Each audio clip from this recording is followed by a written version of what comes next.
The parietal lobes maintain your spatial awareness, right? And the boundaries of your physical self. So in normal waking life, they're busy tracking where your body ends, where your body world begins, how you're positioned, what you belong, what belongs to you. During ritual, meditation, trance, or intense symbolic immersion, right, activity in this region drops. So when it relaxes, your sense of I am here, the world is there, that softens.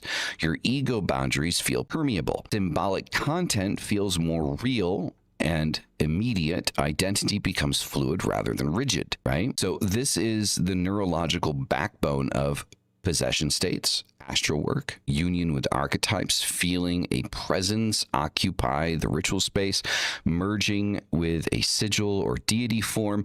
People think this is supernatural, but it feels, because it feels supernatural, neurologically or neurobiology just explains the doorway. What you do with the open door is magic. So this is the important thing to pay attention to right there, right? So neurobiology explains the doorway. What we're talking about is the doorway. We're not explaining away magic, right? That's one thing I want to make sure we're on point here about. I'm not doing this to explain away magic or say that magic isn't real. Magic is 100% real. What we're talking about is the doorway to it. That's what this conversation is, okay? So our neurobiology can explain the doorway. What we do when that door opens, that's the magic, right? So the next part is the increased limbic activation, right? So the limbic system controls emotional intensity, memory, formation, and motivational states. So when you're in ritual, emotional arousal spikes, symbolic content gets amplified, personal meaning attaches faster, and intention gets burned into long-term memory. This is why a ritual can change behavior from more effectively than a dozen journal entries or therapy sessions, right?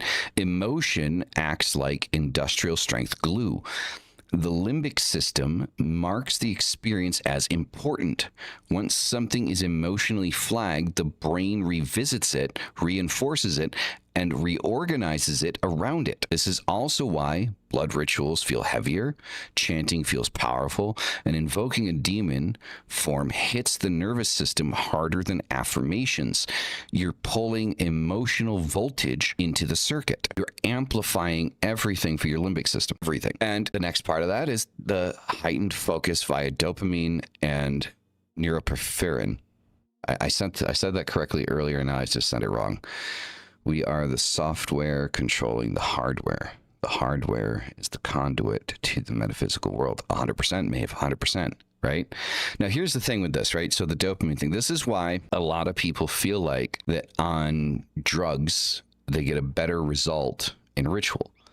My issue with that is I feel like you're already enhancing your natural dopamine and serotonin production while you're high on drugs. So I feel like a ritual would have less effect on your neurobiology because it's already heightened.